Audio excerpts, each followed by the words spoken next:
Seminario Interinstitucional de Comunicación.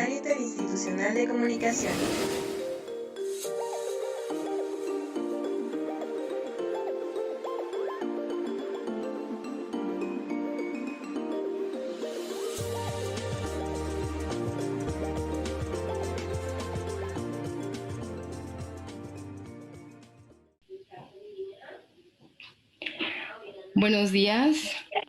Estamos aquí para llevar a cabo nuestra tercera sesión del sexto Seminario Interinstitucional de Comunicación, que este año lleva por título Comunicación y Construcción Ciudadana.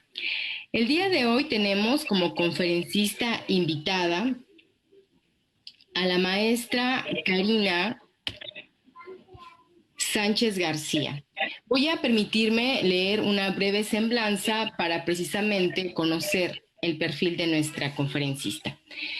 Karina Sánchez García es maestra en Sociología Política por el Instituto de Investigaciones Dr. José María Luis Mora y licenciada en Comunicación por la Universidad Autónoma del Estado de México. Además, cuenta con un diplomado en Derecho de las Telecomunicaciones por la Universidad Nacional Autónoma de México y diversos cursos de actualización disciplinar y formación docente por la Universidad Autónoma del Estado de México, el Colegio de México y el Consejo Nacional para la Enseñanza y la Investigación de las Ciencias de la Comunicación, CONEIC. Entre otros, actualmente es docente de la Facultad de Ciencias Políticas y Sociales de la Universidad Autónoma del Estado de México. Sus líneas de investigación son poder y medios de comunicación y políticas de telecomunicaciones y radiodifusión. Entre sus publicaciones recientes se encuentra Licitaciones de radiodifusión sonora en México sin cambios en el cuadrante. En Georgina Sosa Hernández, coordinadora, Análisis de la Reforma en Telecomunicaciones en México 2013-2016, Alcances y Limitaciones. Publicación hecha por la misma por la Universidad Nacional Autónoma de México. Y sobre los derechos de las audiencias en México en Comunicación y Sociedad, publicado en septiembre del 2016. Sin más, agradecemos su participación, maestra Karina Sánchez García, y le cedemos la palabra para esta conferencia. Bienvenida a nuestro seminario. Muchas gracias. Les agradezco mucho la oportunidad de presentar este trabajo. En realidad es un documento que pues ya tenía yo como algún tiempo trabajando, pero les agradezco mucho que podamos compartirlo ahora. Creo que me van a ayudar ahí con la presentación. El documento lleva por título Medios y Ciudadanía, las luchas por el reconocimiento de los derechos de las audiencias en México.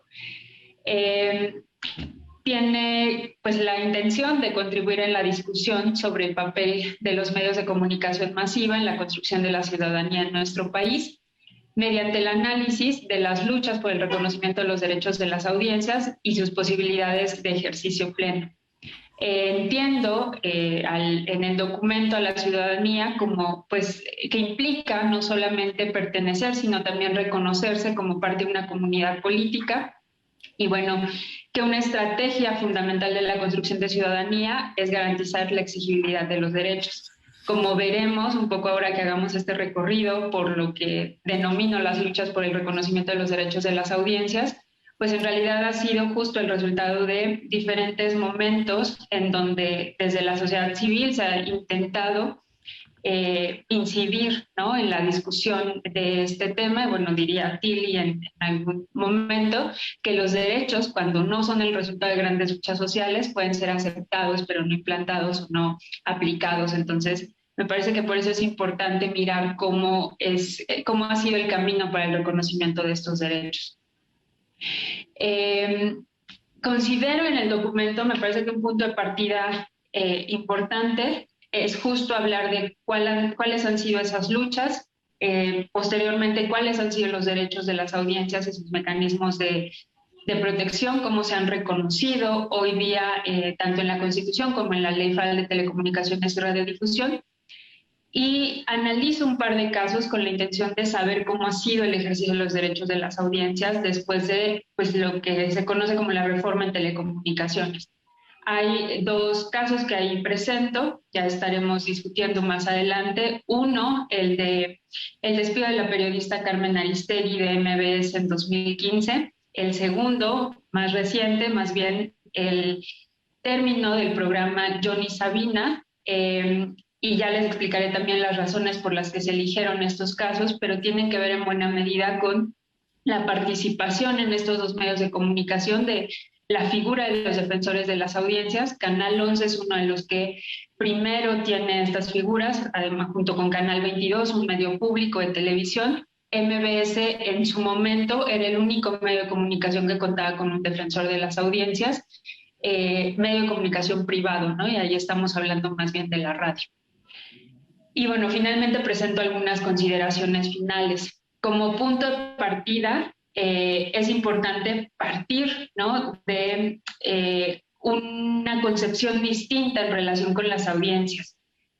Seguramente, si es que tenemos estudiantes de comunicación acá, ubicarán pues en los recorridos que hay sobre las teorías de comunicación distintas concepciones o corrientes teóricas respecto de las audiencias, ¿no? Que parten en esos primeros trabajos de ubicarlas como una masa que incluso pareciera homogénea, ¿no? Y que a lo largo de la historia de sus estudios se ha roto con esas concepciones hasta ubicarlas más bien como individuos a los que podríamos identificar como ciudadanos en el sentido de que son sujetos de derechos y de obligaciones sociales, políticas o civiles, no necesariamente en la definición jurídica, pensarlo solamente como mayores de edad que cumplen con determinadas condiciones, sino más bien en ese sentido más amplio de ciudadanos con derechos y obligaciones. Y pues en esas distintas concepciones que podemos ubicar respecto de las audiencias desde los estudios de comunicación, por supuesto que se rompe con con buena parte de estos primeros documentos, ¿no? O con esos primeros trabajos.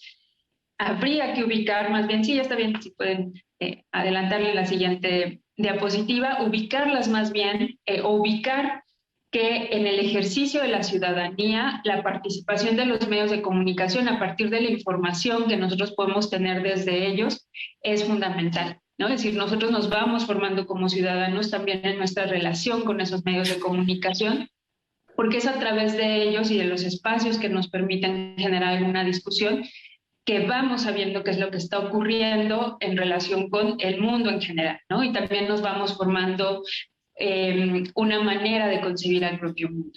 Entonces, aquí vale la pena reconocer a las audiencias justo como ciudadanos o ciudadanas en relación o en contacto con esos medios de comunicación y que no solamente reciben información, sino que además interactúan a través de esos medios de comunicación y participan a través de esos medios de comunicación. Y entender a las audiencias más bien en una relación, en alguna medida de desventaja en relación con los medios de comunicación, particularmente por el tamaño sí, al final de las empresas que nosotros estamos identificando. No tienen una presencia comunicativa gigantesca, y hay, por esta razón, la necesidad, ¿no?, de identificar un sistema de tutela para estos individuos, ¿no?, que busquen generar como una relación más equilibrada con estos medios de comunicación. En el documento, acá hay una definición en relación justo con los derechos de las audiencias, que van a ser entendidas como las prerrogativas fundamentales, indivisibles y supraindividuales, ¿no?, o colectivas, si quisiéramos entenderlos de alguna manera, que tiene en su favor toda persona que se sitúa como receptor de la programación a través de la señal radiodifundida. Es decir, como aquellos que estamos en relación con los medios de comunicación, y es importante, particularmente por la consideración que hay en el marco jurídico nacional, entender a la radiodifusión como distinta de las telecomunicaciones, ¿no? Si bien la Unión Internacional de Telecomunicaciones las ubica como parte, a la radiodifusión como parte de las telecomunicaciones, en nuestra regulación siempre ha habido esa diferencia y se entiende a la radio y la televisión como los medios por los que no debemos pagar un servicio. Se distingue, por ejemplo, la televisión de paga, ¿no? Y esa es una consideración importante.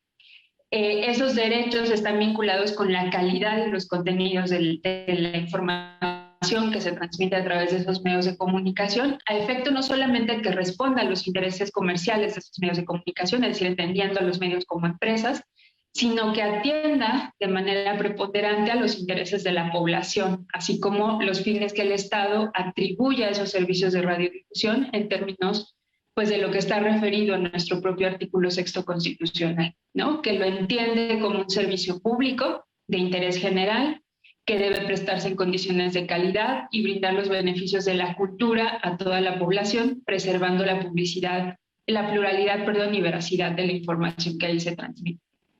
Si pudieran cambiar a la siguiente diapositiva. Esta es, ¿no?, la definición a la que me refería respecto de los derechos de las audiencias.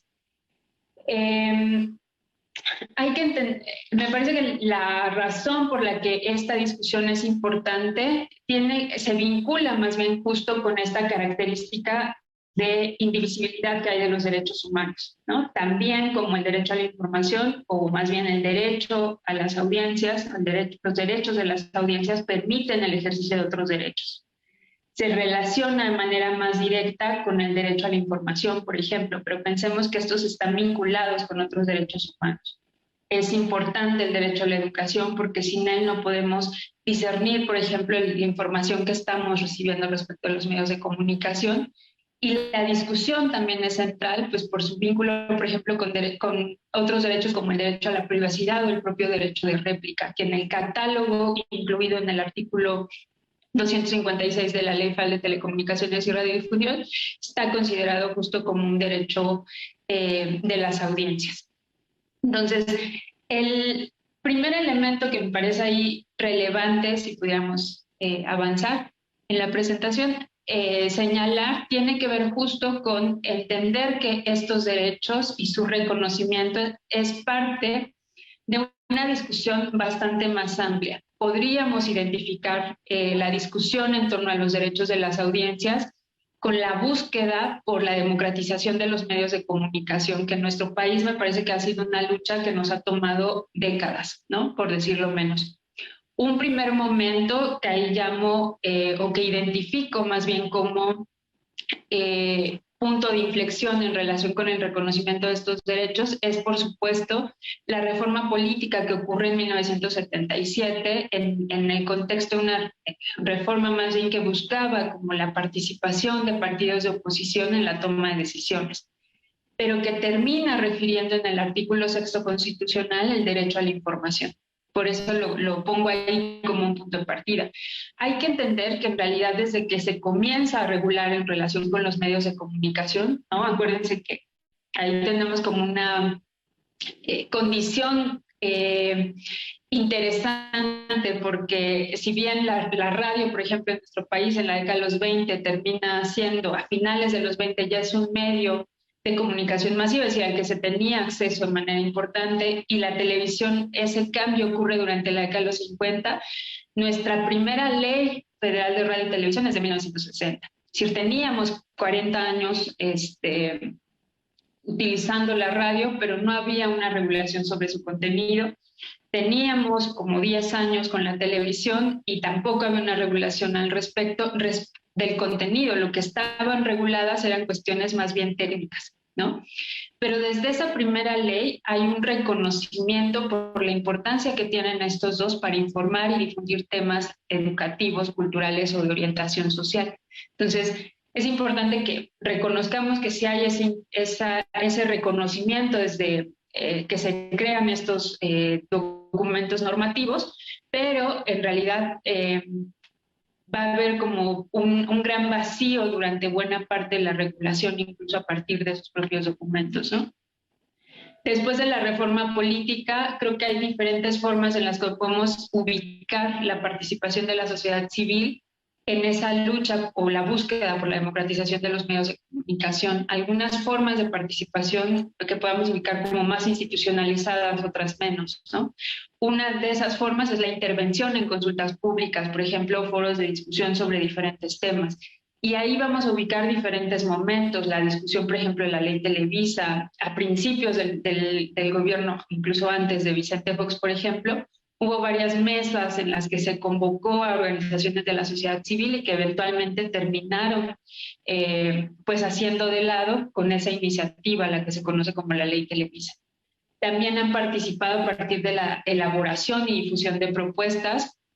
Varios de los derechos que quedan reconocidos como derechos de las audiencias son resultado más bien de esas propuestas hechas desde la sociedad civil en diferentes momentos, y la presentación de iniciativas ciudadanas que también podríamos ubicar, ¿no? Como en distintos momentos, en el contexto de las reformas a la Ley Federal de Radio, Televisión y Telecomunicaciones en 2005, en el contexto de la propia discusión en materia de telecomunicaciones en 2013, también hay una iniciativa que se presenta desde distintas organizaciones de la sociedad civil.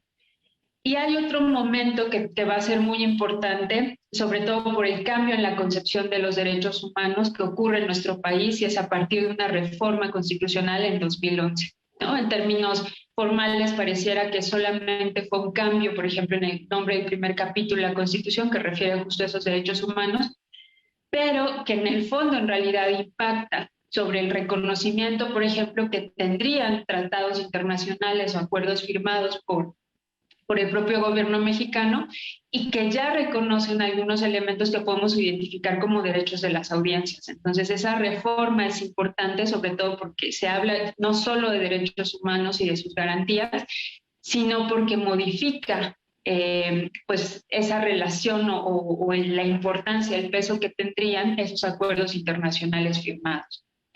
Un tercer momento o punto de inflexión podemos ubicarlo más bien hacia la elección presidencial de 2012, con este movimiento al que se ubica como el Yo Soy 132, ¿no? Este movimiento que inicia más bien justo como una protesta principalmente de estudiantes, o en su origen de estudiantes, con la intención justo de llamar la atención respecto de la manera en cómo los medios estaban cubriendo un evento en específico, ¿no? Es importante, o es un antecedente importante en el sentido de mirar el rol activo de las audiencias mediante el uso de tecnologías de información y comunicación, en este caso una red social, para manifestar molestia y hartazgo en la manera en que los medios estaban cubriendo la información. Y es importante ese movimiento y esa elección también por el peso que el monitoreo de medios o la observación de medios ocurre y el impacto que va a tener en los siguientes momentos. Y finalmente tenemos más bien la reforma en telecomunicaciones, que ocurre en dos grandes momentos, ¿no? En 2013 se modifica la Constitución y se modifican diversos artículos de la Constitución, entre ellos el sexto constitucional, y en él se habla de manera explícita de derechos de audiencias y derechos de usuarios. Y ese va a ser un momento central. Y el segundo ocurre con la implementación o la promulgación de leyes reglamentarias, ¿no? Y entonces, en 2014 se promulga la Ley Federal de Telecomunicaciones y Radiodifusión, y hay cuando menos dos artículos que explícitamente refieren a los derechos de las audiencias, el 256 y el 258, cuando hablamos de audiencias con discapacidad.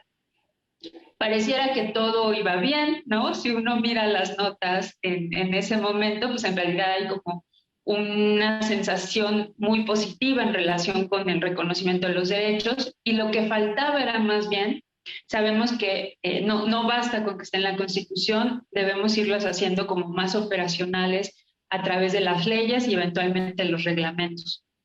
El Instituto Federal de Telecomunicaciones no puede emitir reglamentos porque no es parte del Ejecutivo Federal, pero puede emitir lineamientos. Entonces, lo que seguía era justamente que el instituto emitiera lineamientos que hicieran como más fácilmente entendible lo que en la ley y en la Constitución estaba referido respecto a los derechos de las audiencias. Entonces, ahí tenemos un primer gran revés, ¿no?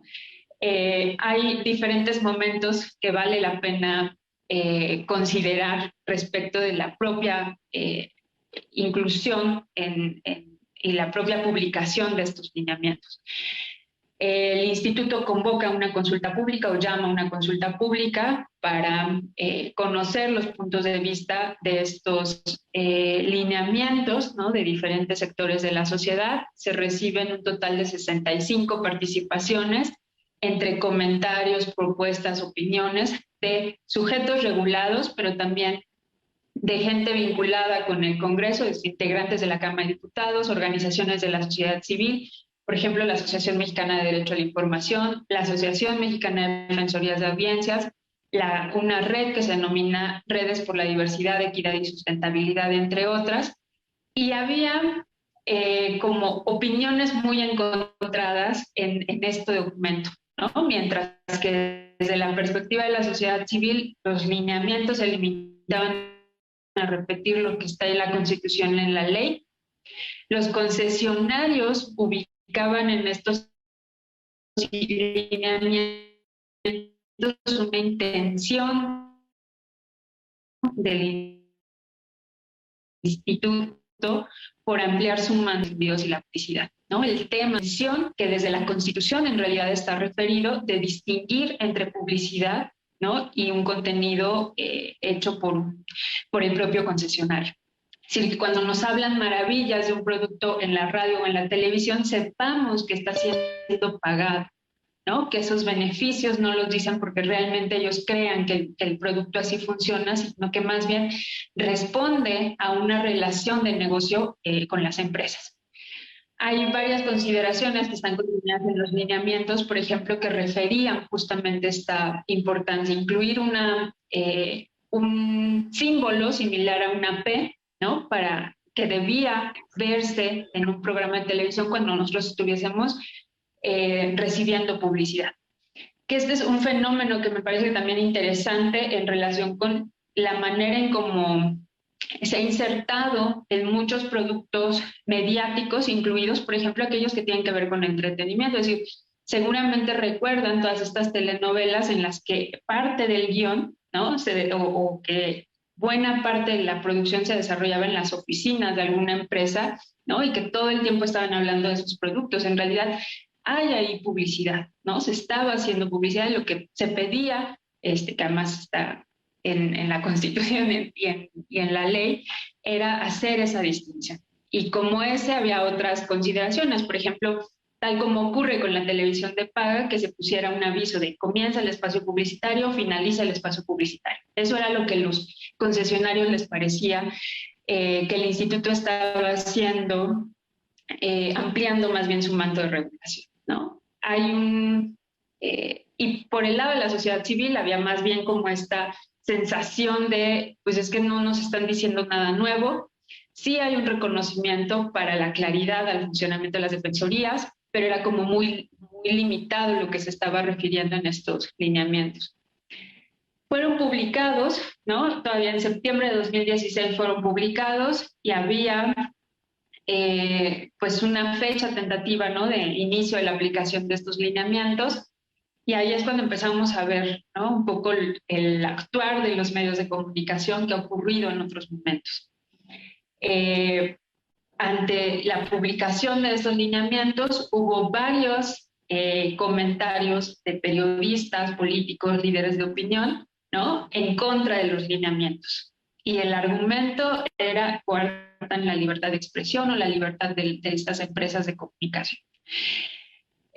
No se quedó solamente, por supuesto, en el ruido mediático que puede hacerse respecto del tema, sino que pues se emprendieron varias acciones legales, entre ellas algunas controversias constitucionales, ¿no?, para que la Corte pudiera resolver sobre las atribuciones del Instituto Federal de Telecomunicaciones. Y antes de que la Corte pudiera resolver, pues más bien lo que terminaron haciendo fue una iniciativa que se presenta en el Congreso, que se discute y que termina aprobándose. Y en donde lo que se hace es modificar algunos elementos del artículo 256, justamente para quitar, ¿no?, al final eso en donde se estaba reconociendo como derecho a las audiencias la distinción entre publicidad y contenidos mediáticos, para de esa manera pues que la Corte se quedara sin materia y entonces no tuviese que resolver. la actuación de la sociedad civil ocurrió también mediante elementos jurídicos, ¿no? Me parece. La Asociación Mexicana de Defensorías de Audiencias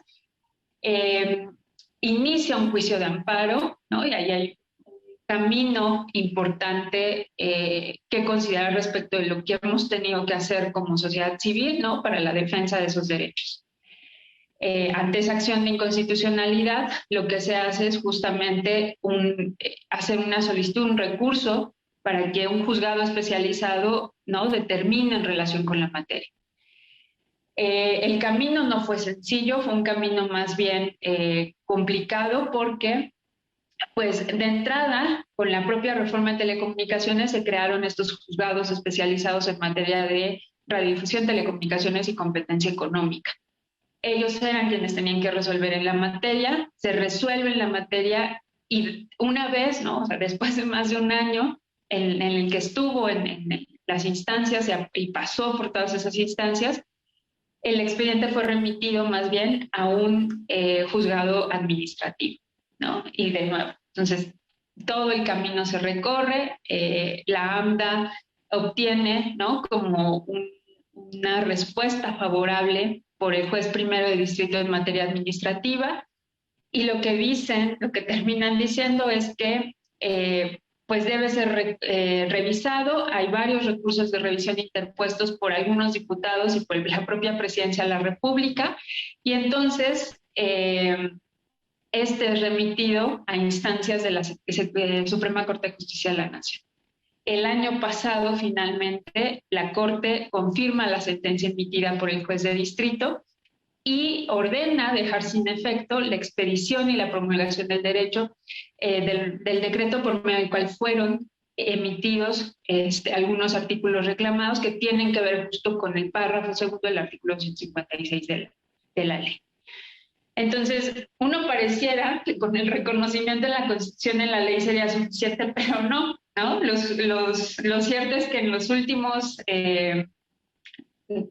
7 años, más bien ha sido un camino en los juzgados con el que se ha buscado justamente el reconocimiento de estos derechos. El argumento de la Corte tiene que ver con una característica de los derechos humanos y que es el principio de progresividad, ¿no? Es decir, una vez que se reconocen ya no se los pueden quitar, y esa fue la razón por la que termina dándole la razón a la AMDA. Ahora, la resolución es positiva solamente para lo que la AMDA refiere, que era pues al final materia de competencia, ¿no? Y termina devolviéndose con esta resolución al final las posibilidades para que el instituto emita los propios lineamientos, porque con esa contrarreforma de 2017 incluso ello le habían negado. Entonces, pues hasta aquí decir que no ha sido una cuestión sencilla, ¿no? Que ha implicado además mucho la posibilidad de las audiencias por el reconocimiento de esos derechos, pero en este camino la gran pregunta es si efectivamente conocemos esos derechos y si efectivamente podemos ejercerlos, muchas veces con el desconocimiento del mismo, ¿no? Más allá, por supuesto, de que tenemos que defenderlos en diferentes contextos. Ahora, ¿cuáles son esos derechos que están referidos? Creo que aquí vale la pena considerar primero que, si bien es cierto, no estaban como antes de la reforma de 2013 explicitados en algún documento, sí operaban de manera indirecta, algunos de ellos derivados de diferentes documentos, ¿no? En la propia Constitución hay elementos, por ejemplo, que prohíben la discriminación, que vinculan, ¿no? a distintos derechos en los artículos 1, 3, 4, 6, 7 y 9.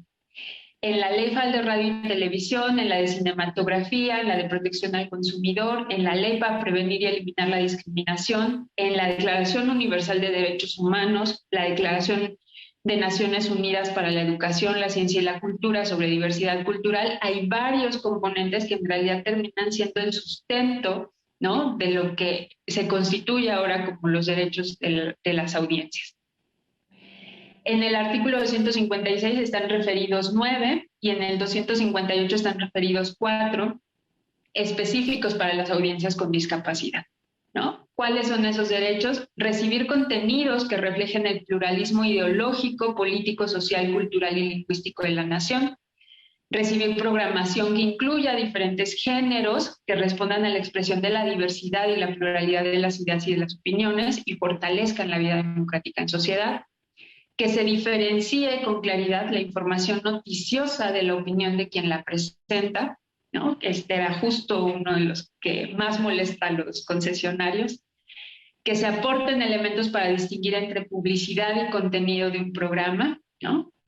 Que se respeten los horarios de los programas y se avise con oportunidad los cambios en la programación y se incluyan avisos parentales, que estos avisos sirven para ubicar, por ejemplo, cuando un programa tiene alto contenido violento, ¿no? Que pueda advertir a los padres respecto a la información o de los programas a los que están teniendo acceso las audiencias. Ejercer el derecho de réplica, que finalmente ya se tiene hoy día una ley reglamentaria, ¿no? También de pues, diferentes momentos. El derecho está referido en el texto constitucional, si no me equivoco, desde 2008.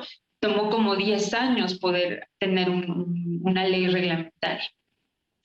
Que se mantenga la misma calidad y niveles de audio y video durante la programación, incluidos los espacios publicitarios. Esto es importante porque muchas veces justamente en los espacios publicitarios se sube el nivel, ¿no? Para hacernos voltear. Y eso pues va en detrimento, por supuesto, de los contenidos que están referidos en los medios de comunicación. En la presentación de servicios de radiodifusión está prohibida toda discriminación, ¿no? Motivada por diferentes condiciones: origen étnico o nacional, de género, edad, discapacidades, la condición social, las condiciones de salud. En el contexto de la pandemia me parece que esta es una cuestión importante. La religión, las opiniones, las preferencias sexuales, el estado civil o cualquier otra que atente contra la dignidad humana y tenga por objeto anular o menoscabar los derechos y las libertades de las personas. Y el respeto de los derechos humanos, el interés superior de la niñez, la igualdad de género y la no discriminación, ¿no? Y estos sería como nuestro catálogo de derechos que están referidos en el artículo 256. Ahora, respecto a las audiencias con discapacidad, se reconocen 4 más. Contar con servicios de subtitulaje, doblaje al español y lengua de señas para accesibilidad a personas con debilidad auditiva. Estos servicios deberán estar disponibles en al menos uno de los programas noticiosos de mayor audiencia a nivel nacional, ¿no? Entonces, aquí lo que tenemos, y creo que esto pasa con más de uno de los derechos dirigidos a audiencias con discapacidad, ¿no? Es que hay un reconocimiento importante, pues como una limitante que en la misma ley se refiere, ¿no? Por lo menos en un programa, ¿no? No en todos, por lo menos en uno. Hay que decir que en realidad la inclusión tanto de estos como de los derechos de usuarios de telecomunicaciones con discapacidad son resultado también de las intervenciones que hubo por parte de organizaciones de la sociedad civil en el Senado, ¿no? Cuando estaba discutiéndose la ley. Otro es a que se promueva el reconocimiento de sus capacidades, méritos, habilidades, así como la necesidad de su atención y respeto. Contar con un mecanismo que les dé accesibilidad para expresar sus reclamaciones, sugerencias y quejas a los defensores de las audiencias, ¿no? Y aquí otra vez, siempre y cuando no represente una carga desproporcionada o indebida al concesionario. Y el acceso a la guía de programación a través de un número telefónico o portales de Internet de los concesionarios en formatos accesibles para personas con discapacidad. Estos serían los derechos como que de entrada pueden ser fácilmente ubicables en la Ley Federal de Telecomunicaciones y Radiodifusión, aunque Beatriz Solís, por ejemplo, identifica cuando menos 15 derechos más referidos en la propia Ley Federal de Telecomunicaciones y Radiodifusión. No incorporé en la presentación, pero habría que decirlo, hay otros documentos, ¿no?, que ya mencionaba yo hace unos minutos, en donde también estarían ubicados esos derechos. Por ejemplo, en el artículo 176 está referido tener acceso a información sobre concesionarios o la infraestructura de telecomunicaciones y radiodifusión integrada en el registro público de telecomunicaciones, ¿no?, que al final implicaría como esa esfera del derecho a la información. en su acepción del acceso. No solamente, recordemos que el derecho a la información implica eso, el acceso, la libertad de expresión y tener información suficiente. El artículo 222 refiere ejercer libremente, sin limitación alguna, censura previa, ni persecución o investigación judicial o administrativa, el derecho a la información, de expresión y de recepción de contenidos a través del servicio público de radiodifusión y audio y televisión restringido. Este es importante porque acá, recordemos, la radiodifusión implica la radio y televisión abiertas y audio y televisión restringido son los servicios, ¿no?, de televisión de paga. Entonces, no estaría en este caso como únicamente referido para audiencias para quienes no pagamos servicio por el acceso a la radio y la televisión, sino también para quienes están haciendo un pago determinado. Recibir programación que propicie la integración familiar, el desarrollo armónico de la niñez, la igualdad entre hombres y mujeres, que difunda los valores artísticos, históricos, culturales, que afirme nuestra unidad nacional, que divulgue el conocimiento científico y técnico y que haga uso correcto del lenguaje. Esto de acuerdo con el artículo 223. En el 225 está bloquear canales o programas de televisión restringida. El 226 refiere contar con programación radiodifundida dirigida a la niñez, ¿no?, que atienda pues algunos principios específicos. También el de recibir avisos parentales, ¿no?, cuando pueda afectarse al desarrollo de la infancia y los principios que están contenidos en el propio artículo 226. Ser informado de la clasificación de los programas transmitidos a través de los diferentes medios. Para el momento en el que se promulga la Ley Federal de Telecomunicaciones, no había los acuerdos y de hecho había como muchas dudas respecto a quién le tocaba, si al IFT, a la Secretaría de Gobernación, a la Secretaría de Educación Pública, etcétera, porque hay diferentes instancias no vinculadas con el ejercicio en este sentido.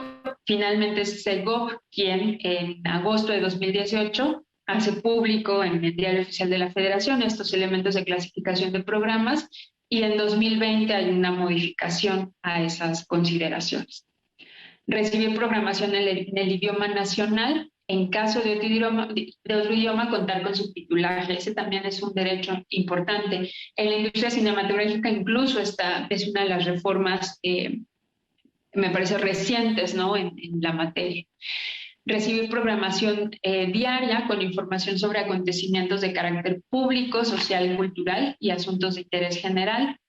Recibir programación de la señal radiodifundida en los canales del servicio restringido. Recibir publicidad y programación que guarde equilibrio con el conjunto de la programación, ¿no? Es decir, que no tengamos solamente publicidad. Y esta va a ser una cuestión importante que además en buena medida queden con cierta ventaja hacia los concesionarios de los medios por la propia definición que hay de publicidad contenida en la Ley Federal de Telecomunicaciones y Radiodifusión. La publicidad es considerada como tal, ¿no?, siempre que dure menos de 5 minutos. Y entonces estos programas de CB directo, no son considerados dentro del tiempo de publicidad que los concesionarios pueden transmitir. O sea, ahí hay varias consideraciones que tendríamos que poner atención también. No recibir publicidad engañosa ni publicidad o propaganda presentada como información. Que esta me parece que es una consideración, además está referida en el artículo 238 de la ley, pero que es resultado en buena medida, por ejemplo, de las adecuaciones que se hacen a la regulación de los medios en materia de partidos, del acceso de los partidos políticos después de 2007, ¿no? Justamente con la prohibición de pues que los particulares contraten espacios para un partido determinado en medios de comunicación, comenzamos a ver de manera más exponencial este tipo de publicidad o propaganda en medios de comunicación presentada como información, ¿no?, que además es una práctica pues que implicaría un poco cuestionar hasta dónde los medios son transparentes, ¿no?, en ese sentido.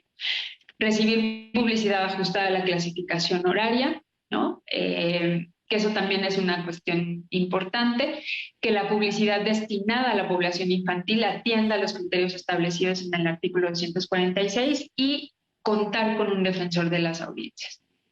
Ahora, les decía yo, en realidad, pues, cuando menos si observamos la Constitución, si observamos lo que está en estos dos, varios artículos de la Ley Federal de Telecomunicaciones y Radiodifusión, vemos que hay un reconocimiento de varias solicitudes hechas desde la sociedad civil por diferentes mecanismos de participación, ¿no?, para el reconocimiento de esto que termina configurando los derechos de las audiencias.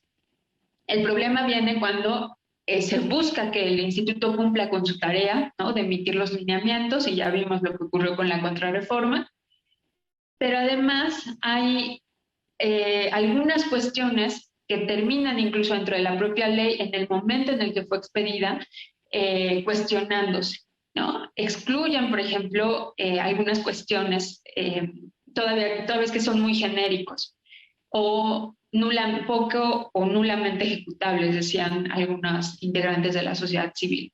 No hay una definición, por ejemplo, de qué es pluralismo ideológico, político, social, cultural o lingüístico, ¿no?, de qué es la integración nacional o el equilibrio entre programación y publicidad. Eso era lo que tenía que aclararse más bien en los lineamientos y que eventualmente no ocurre.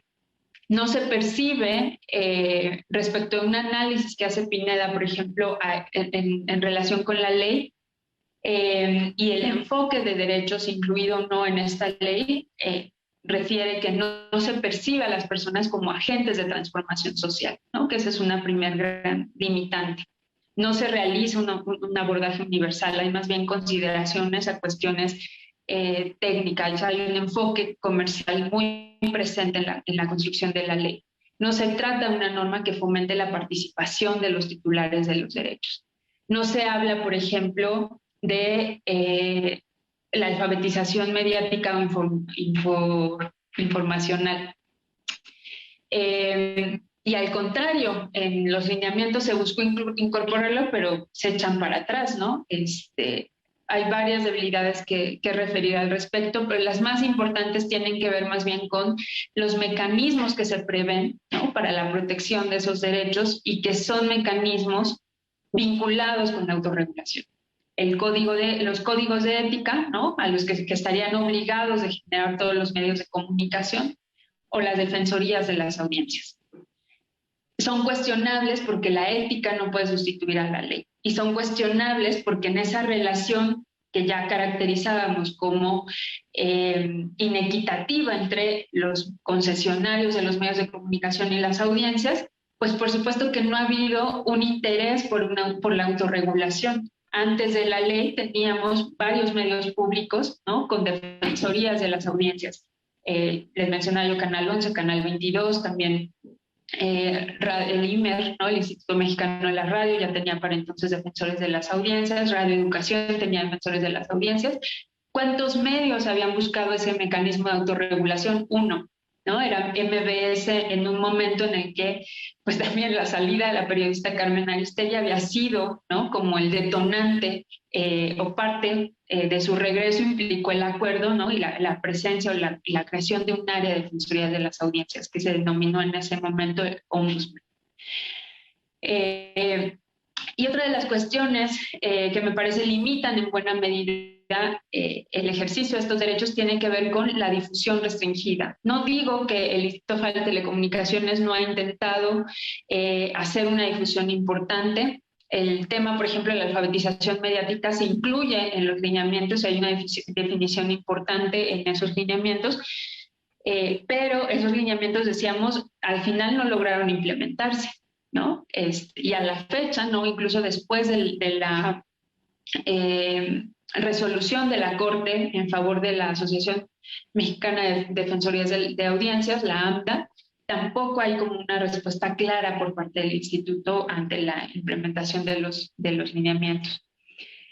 Cuando buscamos evaluar o mecanismos para evaluar, por ejemplo, qué ha ocurrido con las defensorías de las audiencias, pues las respuestas podría ser: hay un registro público de defensores, pero en ese registro público a partir de un trabajo que realizaron Solís y Velázquez, por ejemplo, identificamos que solo 64% de las frecuencias de radio cuentan con un defensor, más de la mitad de los concesionarios de televisión cuentan con un defensor, pero hay que pensar también que en buena parte, básicamente todos los integrantes de la Cámara de la Industria de la Radio y la Televisión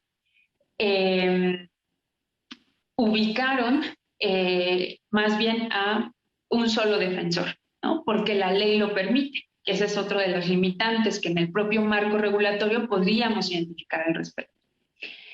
En la propia ley hay la referencia, por ejemplo, que cuando un concesionario no nombre a un defensor, hay una disposición que implica que el instituto puede sancionar, ¿no? Y eso está referido en el artículo 311. No hay ninguna sanción hecha a un concesionario por no nombrar un defensor de audiencias. Hay una solicitud de transparencia a la que aún no tengo respuesta, pero busco tener como información actualizada en este sentido, ¿no? Entonces ahí tenemos como varias desventajas. Ante este panorama, la pregunta es cómo ha sido el ejercicio de los derechos de las audiencias en nuestro país, y para eso refiero un par de casos. Sobre todo por la importancia que tienen en el contexto de cada uno de ellos. El primero es más bien la salida del aire, ¿sí? La salida del aire del programa radiofónico MBS Noticias, primera emisión con Carmen Aristegui, que ocurrió en 2015. La elección de los casos responde en buena medida, les decía yo al inicio de la charla, estamos observando, ¿no? A lo mejor hay un compromiso previo a la reforma de telecomunicaciones de las audiencias por tener esos elementos de autorregulación.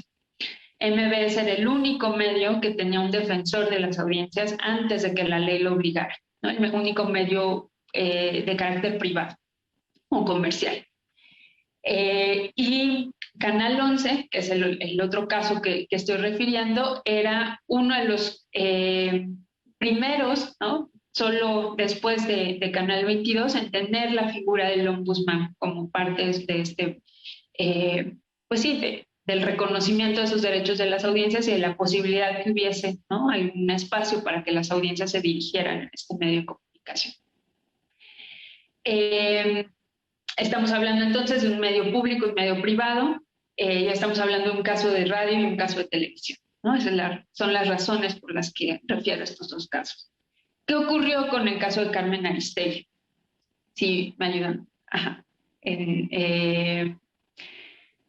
La salida de la conductora tuvo como pretexto, ¿no? Las acciones o más bien la definición que ella hace en marzo de 2015, junto con quien fuese su coordinador de la Unidad de Investigaciones Especiales, de que MBS Noticias se sumaría al proyecto en México Leaks, ¿no? Ese fue solo, dirían algunos, la gota que derramó el vaso. En ese mismo día por la tarde, MBS emite un comunicado en donde desmiente, ¿no? Y se deslinda de México Leaks. México Leaks es una plataforma digital independiente que permite, ¿no?, enviar información de interés público a medios de comunicación y organizaciones civiles a través de tecnologías seguras que garantizan el anonimato de la fuente. A lo mejor para entender un poco, la intención es el tema de la discusión de ciertas filtraciones que ocurrieron en algunos otros momentos y lugares, ¿no? Los Panama Papers son una de las filtraciones más importantes de los últimos años. Pero el proyecto iba justo encaminado en ese sentido, hacer pública información, ¿no?, en donde se garantizara pues el anonimato de la fuente. Lo primero que hace MBS es emitir un comunicado en donde se deslinda y eventualmente, ¿no?, con el argumento de la pérdida de confianza, despide a 2 de los reporteros que colaboran como parte de la Unidad de Investigaciones Especiales, que fueron Daniel Izárraga e Ivín Huerta. La periodista manifiesta el rechazo categórico a la decisión unilateral de la empresa el 13 de marzo de 2015 y bueno, esa terminó convirtiéndose en realidad en la última emisión de la conductora.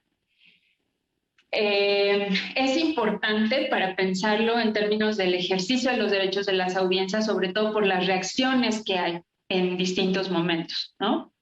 Eventualmente, MBS modifica y hace públicos unos nuevos lineamientos aplicables a la relación entre Noticias MBS y los conductores de sus emisiones informativas. Implicaban un cambio sustantivo en buena medida y unilateral de las condiciones laborales acordadas entre la empresa y la periodista. Y el resultado, ¿no?, de ello, pues eventualmente termina deslindándose de la relación laboral que había entre estos dos, la empresa y Carmen Aristegui. Hay que entender, ¿no?, el caso y el despido, lo que ocurrió en ese contexto, pues por supuesto con tener como presente la publicación de esta investigación que se denomina la Casa Blanca de Enrique Peña Nieto, ¿no? Es decir, no podríamos entender por qué ocurren las reacciones de MBS sin entender, ¿no?, el peso que tiene esta investigación. Y tendríamos que, decía, poner atención especialmente en las reacciones que hay de las audiencias respecto de este medio de comunicación. Hay algunas participaciones que ocurren sobre todo en el contexto de Internet, ¿no?, que ocurren en buena medida en medios de comunicación digitales. En Twitter, por ejemplo, se llamó a dejar de seguir las páginas tanto de Twitter como de Facebook de la empresa, ¿no? Hay algunas notas que refieren, por ejemplo, que se perdieron hasta 35.424 seguidores en un periodo de tiempo muy corto, entre el 15 y el 18 de marzo. Hay una serie de discusiones que se plantean con diferentes hashtags en la propia plataforma, ¿no? El que más comentarios tuvo fue el hashtag en defensa de Aristegui 2, pero no fue el único. Hubo la presentación de diversas peticiones a través de esta plataforma que se denomina change.org en México. La más importante, la que está con el hashtag Carmen se queda, a que juntamos 100,000 firmas en defensa de Aristegui.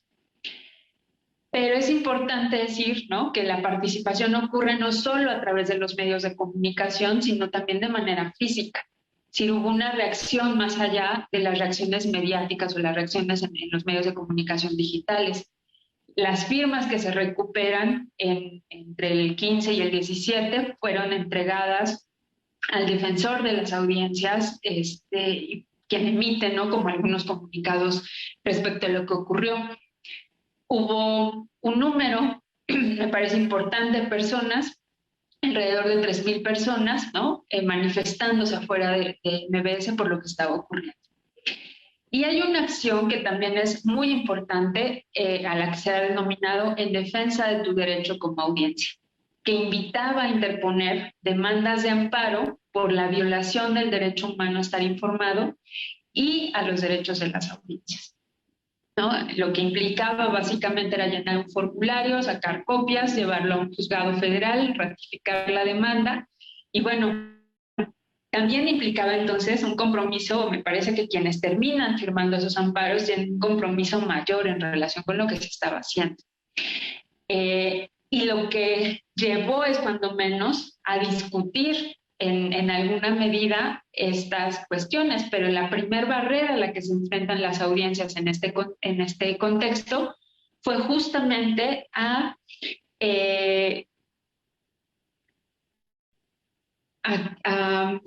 las dificultades para el acceso al juicio constitucional, ¿no?, promovido mediante el juicio de amparo. Lo primero que se hace en muchos de los amparos, la gran mayoría de los amparos fueron desechados por ser notoriamente improcedentes. El argumento es que no eran sujetos, ¿no?, que pudieran ser considerados como relevantes para el caso de amparo. Hay un análisis que después realizan, entre otros, Trond, que es uno de los, de los que están al frente, uno de los juzgados especializados en materia de telecomunicaciones, radiodifusión y competencia económica, y que termina justo identificando que el primer obstáculo al que se enfrentaron las audiencias fue el acceso al juicio constitucional, porque no se les reconoció el interés legítimo, ¿no?, o en otros casos se les negó, a pesar de que en la Constitución y en la Ley de Amparo de Procedencia del Juicio de Amparo, al aducir el interés legítimo, había que atender como esas consideraciones. Termina dejándose por diferentes motivos de lado o rechazando esos amparos, y hay un par de factores que juegan un papel importante. La respuesta de la Consejería Jurídica de la Presidencia y también las respuestas que da el Instituto Federal de Telecomunicaciones y Radiodifusión en la materia, ¿no? Se califica como inadmisible y absurdo que los radioescuchas pudieran estar legitimados para impugnar decisiones de programación. Y termina, ¿no?, el tema llevándose más bien a una cuestión entre particulares, o no, más vinculada con la relación laboral entre la periodista y la empresa, y se deja de lado en realidad toda la discusión que sí hay detrás, me parece, de la defensa de los derechos de las audiencias.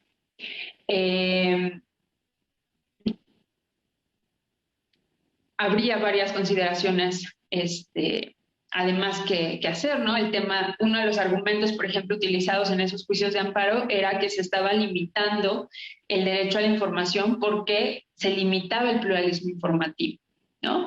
Y lo cierto es que de haberse discutido de fondo, en realidad sí tendría que haberse tomado una posición más sólida respecto a lo que está acá referido. El caso es importante por eso, por las resoluciones que termina habiendo, o más bien por la participación o las intenciones de participación de la audiencia a través de los diferentes mecanismos. Creo que justo todas estas luchas por la defensa de los derechos de las audiencias nos han llevado en buena medida también a la judicialización de procesos. Y una de las cuestiones que se buscaba con la reforma de telecomunicaciones era evitar eso. Incluso quienes pudiesen como en alguna medida defender el tema de la autorregulación como los mecanismos establecidos en la propia ley para la defensa de los derechos de las audiencias, implicaban justamente eso, evitar la judicialización de procesos. La creación de los propios juzgados especializados iba en ese sentido, evitar ese tema. Y lo cierto es que no ha funcionado. Si lo quisiéramos incluso evaluar con sus propios argumentos, tendríamos que decir que no está funcionando, ¿no? Y que más bien pues hemos tenido que recurrir a estas luchas, a las luchas a través de estos mecanismos para los que se necesita muchas veces bastante más información que para ejercer justamente estos derechos.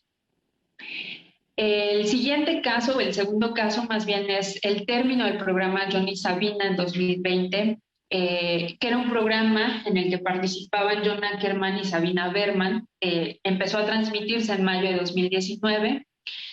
Y tenía el formato como más parecido a un talk show, ¿no? Transmitido a través de Canal 11 los martes a las 10 de la noche.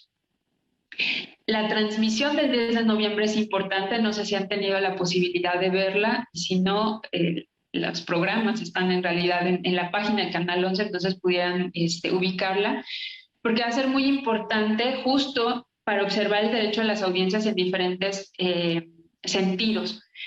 Recuerden que, por ejemplo, una de las condiciones que están referidas como derechos de audiencias es que se evite la discriminación de género, ¿no? Que era uno de los temas que acá se buscaba tomar.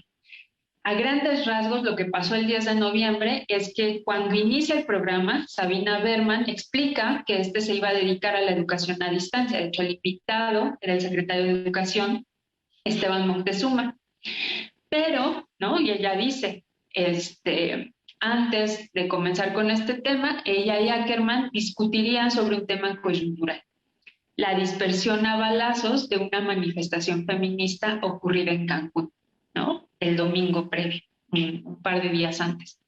Y le cedió la palabra a su compañero, quien básicamente evadió la propuesta, le dio la bienvenida al secretario de Educación, y a lo largo del programa se nota la tensión que había entre los dos conductores, ¿no? Básicamente la actitud de Ackerman es la de negarla, ¿no? En alguna medida. La ignora. Hay un momento en el que la propia Sabina le pide al secretario: a ver, usted dígame qué hago, ¿no? O sea, el secretario tuvo que fungir como el mediador por la relación tan tensa que había entre los dos. Y este caso va a ser importante, les decía yo, uno de los primeros medios públicos que tiene defensor de las audiencias es Canal 11. El defensor de las audiencias recibe, ¿no?, un número importante de comunicados, 57, hay quienes le dirían que son poquitos, pero lo cierto es que no hay ningún otro programa y ninguna otra razón por la que se hayan recibido tantos comunicados en la historia, ¿no?, de la Defensoría de las Audiencias del Canal, como ocurrió en ese momento, ¿no? Y entonces, de hecho, el defensor presenta un informe específico en relación con lo que ocurrió en ese programa.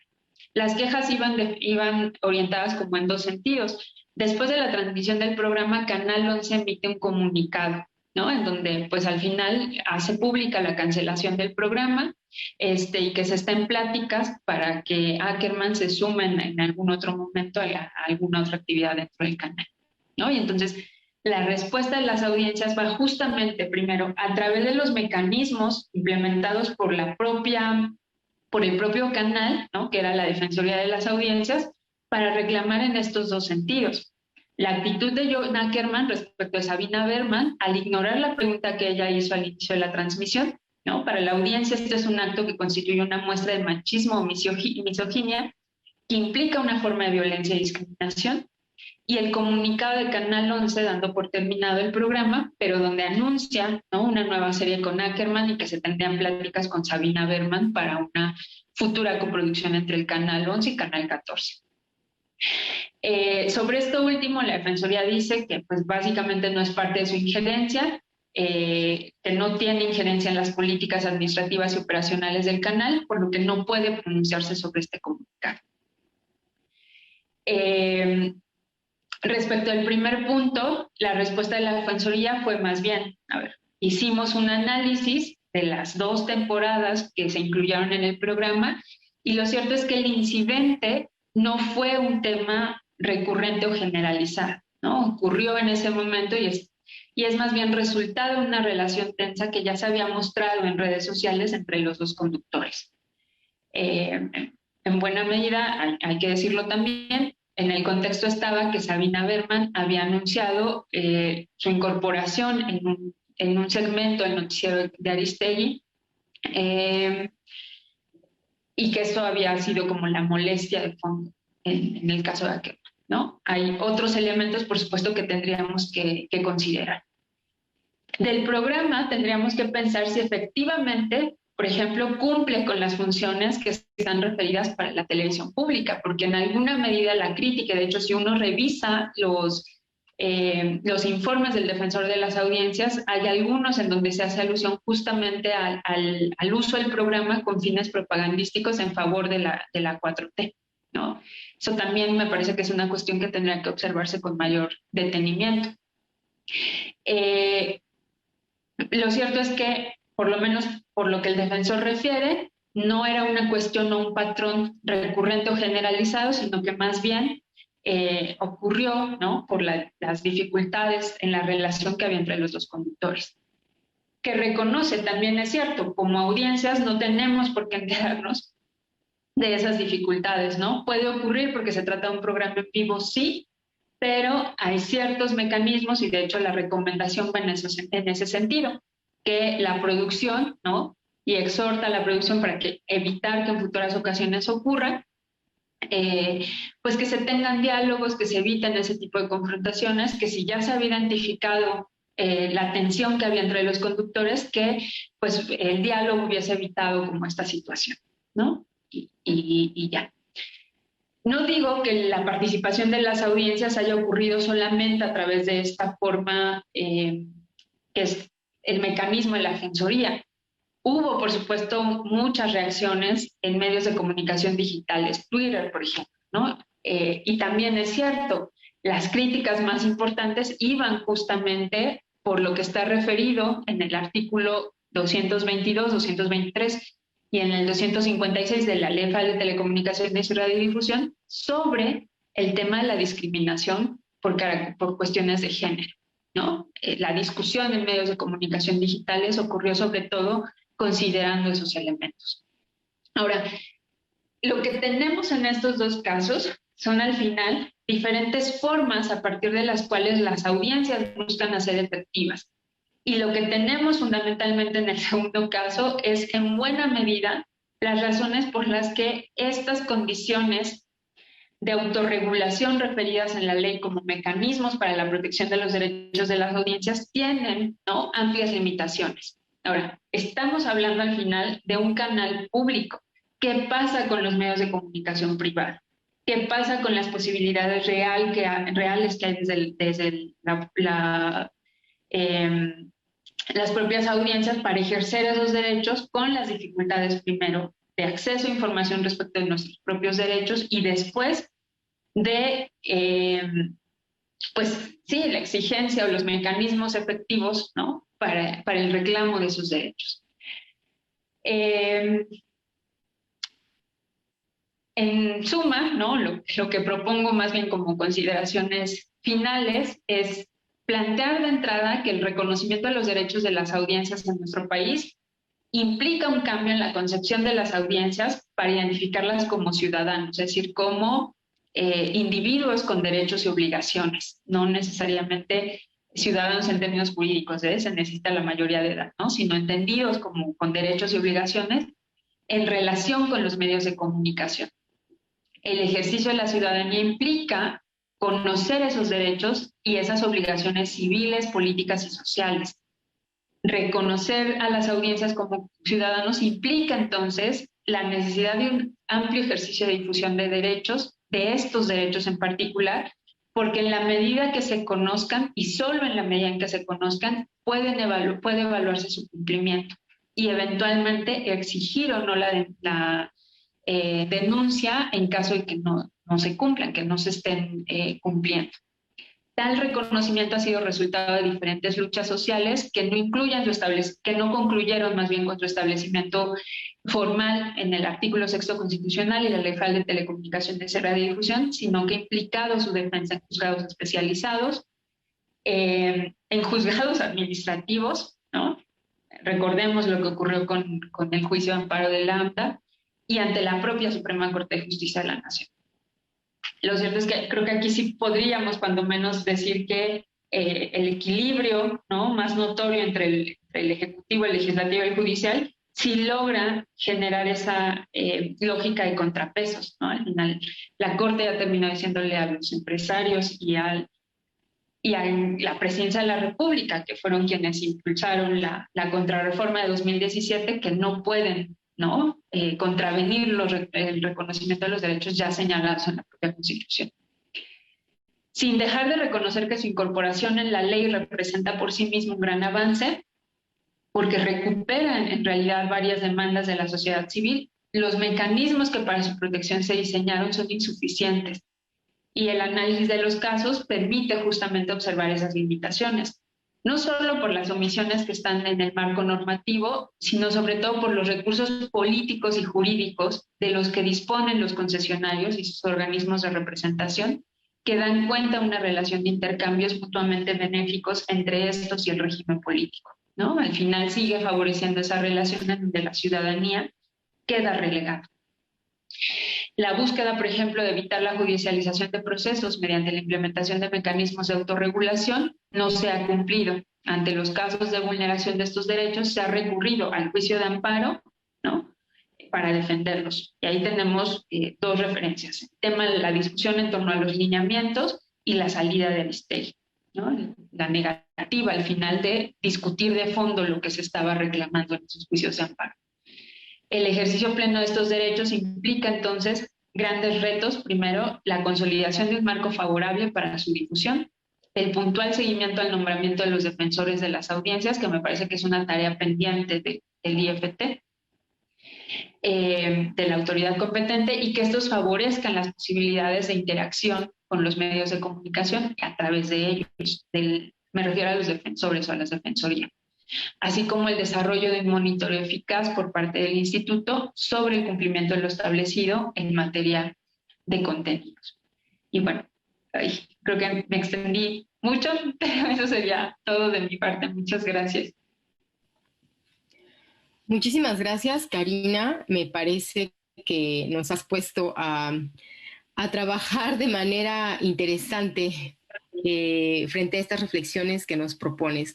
Me voy a permitir tomar la palabra para los comentarios de esta ponencia. Vamos a participar en orden de aparición, quien tiene la palabra, después la doctora Oliva Solís Hernández y después la doctora Edita Solís Hernández.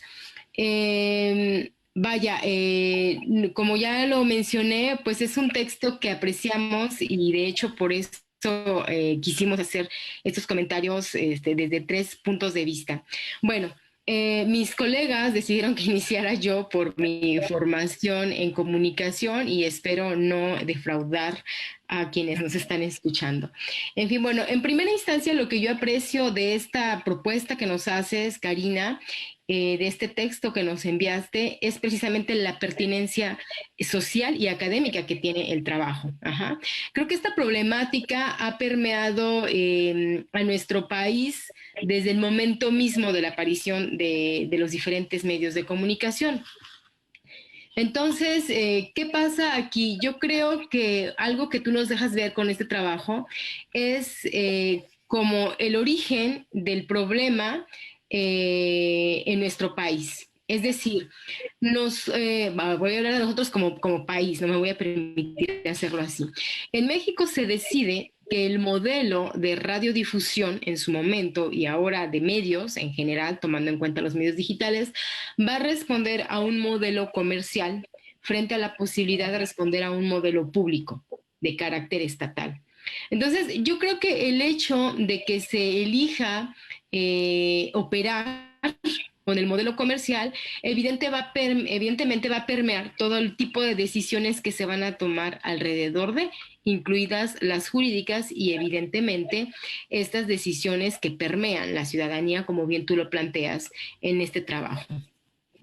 Entonces, bueno, ¿qué pasa aquí? Que bajo este modelo definitivamente siempre se va a estar privilegiando se van a estar privilegiando los intereses del medio.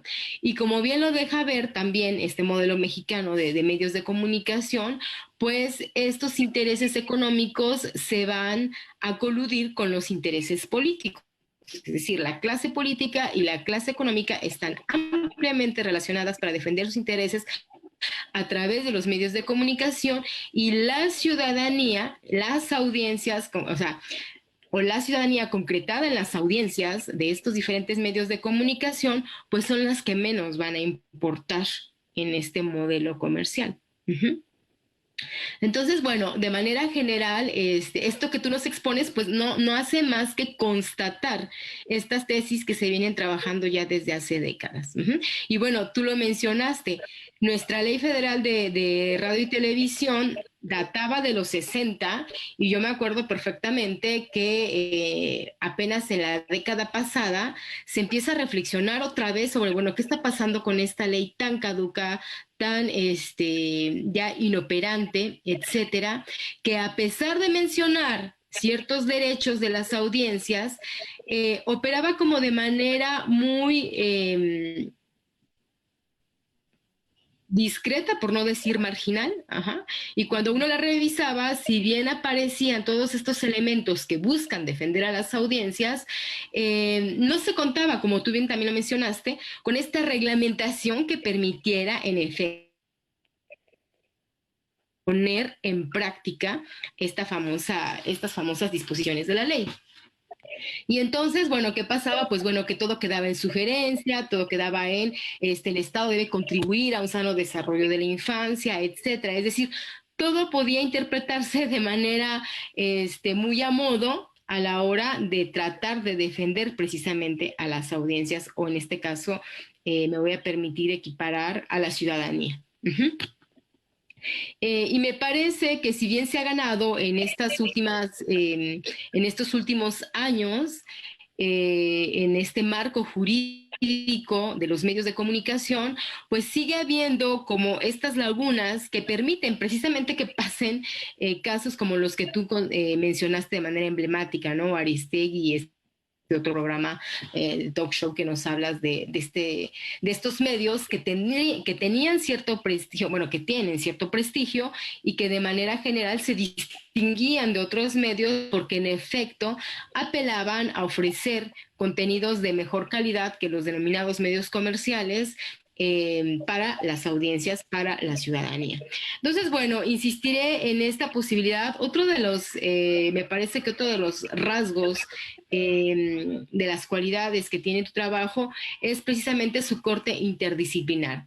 Esto que nos ha apelado durante todas estas décadas, desde que se promulgan las leyes alrededor de los medios de comunicación, es precisamente la necesidad de un trabajo interdisciplinar entre los estudios de la comunicación, entre los defensores de las audiencias y evidentemente entre profesionales de los marcos jurídicos que permitan precisamente constituir un marco jurídico que sea como más efectivo, ¿no? Que no quede en la sugerencia, que no quede en la contribución, que no quede en estos términos que a veces son ambiguos, que a veces son un poco, que faltan de concreción para poder precisamente hacerlos operativos y practicarlos en favor de las audiencias.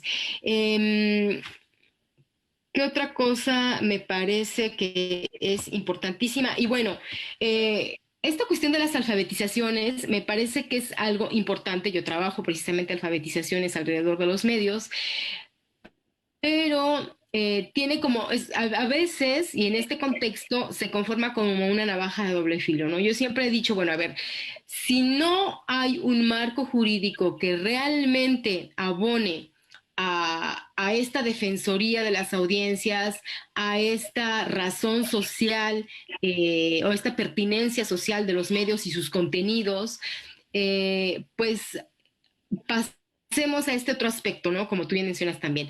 Por un lado, la autorregulación, es decir, bueno, que los medios o quienes hacen estos contenidos que se manejen dentro de un marco de ética, que se manejen dentro de un marco de beneficiar a las audiencias, ¿no?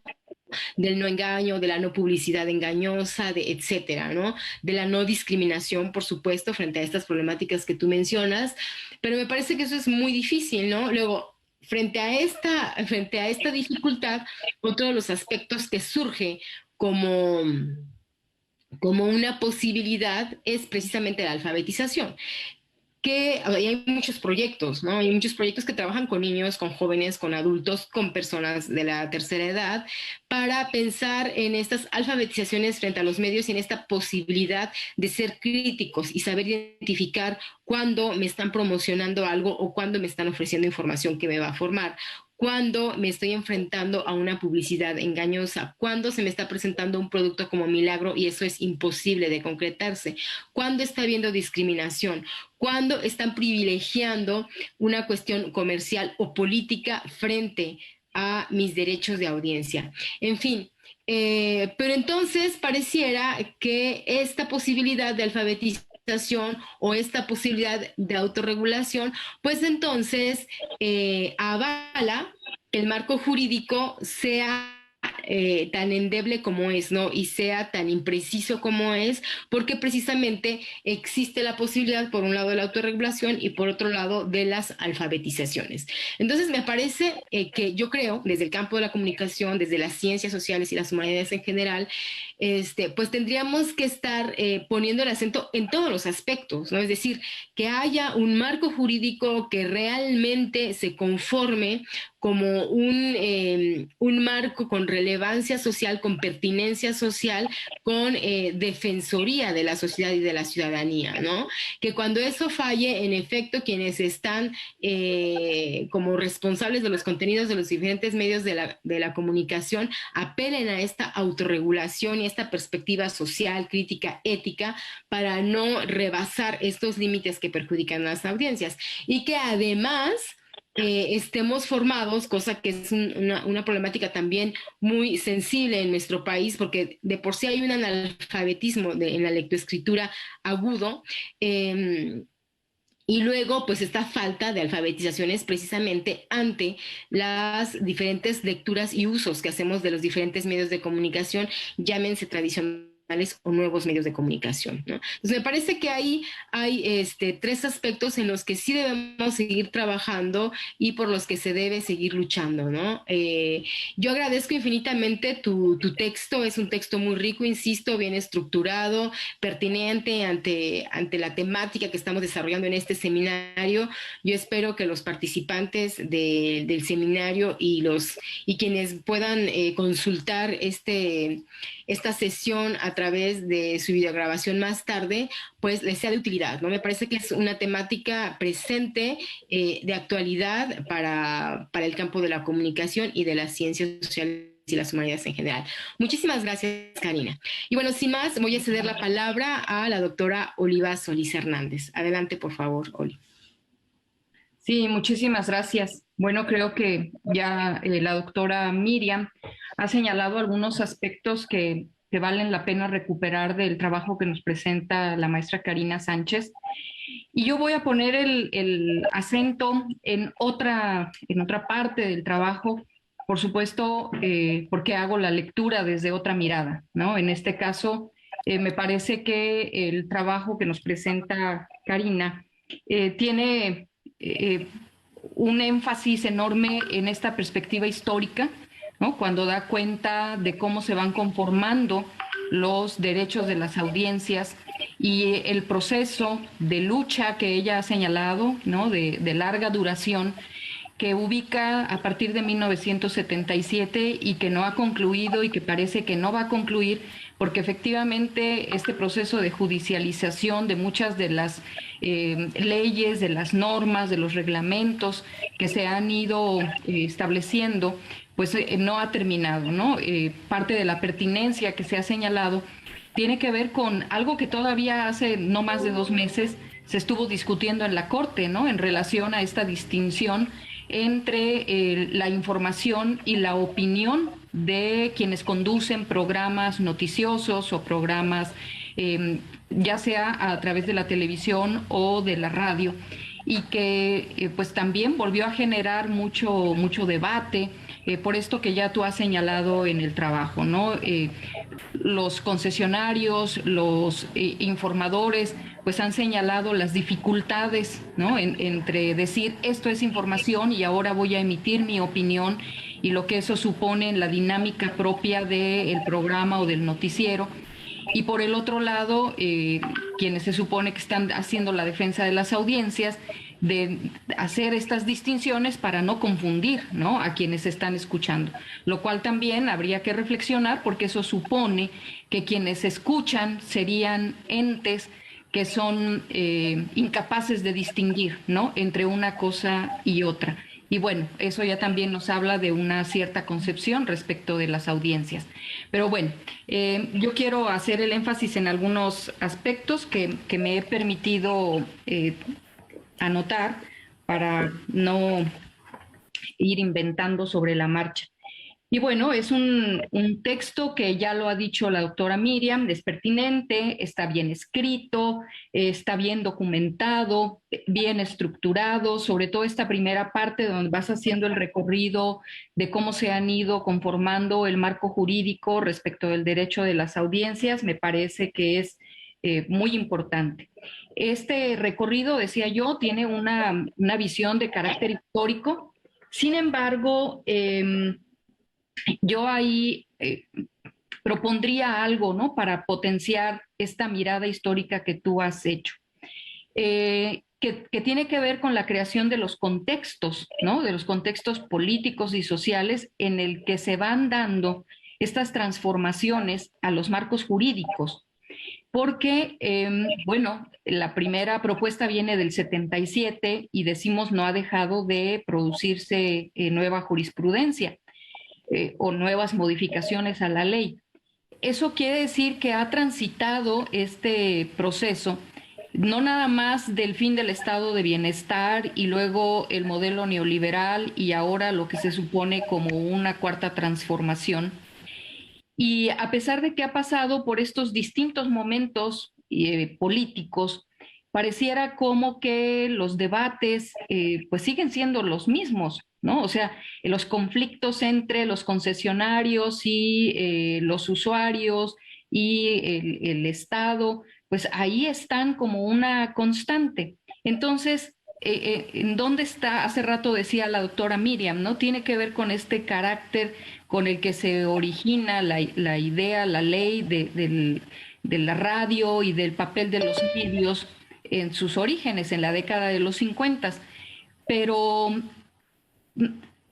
cómo los distintos modelos de gobierno han respondido se han plegado o sea, complejizar toda esta relación que señalaba la doctora Miriam entre los concesionarios, el Estado, las audiencias y cómo el marco normativo va tratando de, ¿no?, ir sorteando estas relaciones muy complejas que pues en la sustancialidad pareciera como que no han cambiado radicalmente, ¿no? Entonces creo que esta contextualización de los marcos políticos ayudaría a complejizar este proceso.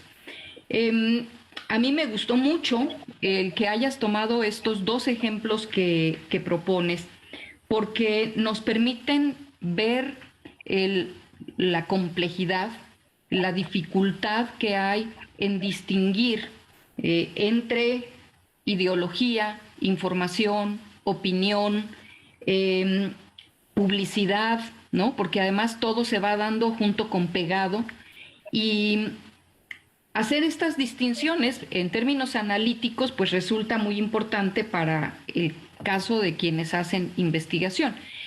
Y luego, por el otro lado, en términos de los públicos a los que van dirigido y de las audiencias. Entonces, ¿cómo hacer estas distinciones? Pues me parece que nos lleva directamente a algo que tú has señalado que es el nudo problemático de todo este asunto, la educación, ¿no? La educación de las audiencias, la educación de la ciudadanía para hacer estas distinciones y posicionarse frente a lo que nos están dando los medios.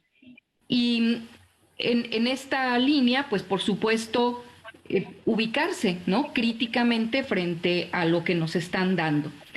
Estos dos casos que tú nos propones, pues evidencian, dices tú, la participación de la ciudadanía a través de estos grupos que se crearon para la defensa de Carmen Aristegui o para la crítica que se hace a John Ackerman, que no solo mostró su misoginia en ese episodio, sino que la ha mostrado en muchos otros espacios con declaraciones que han sido poco atinadas, ¿no?, en contra de las mujeres.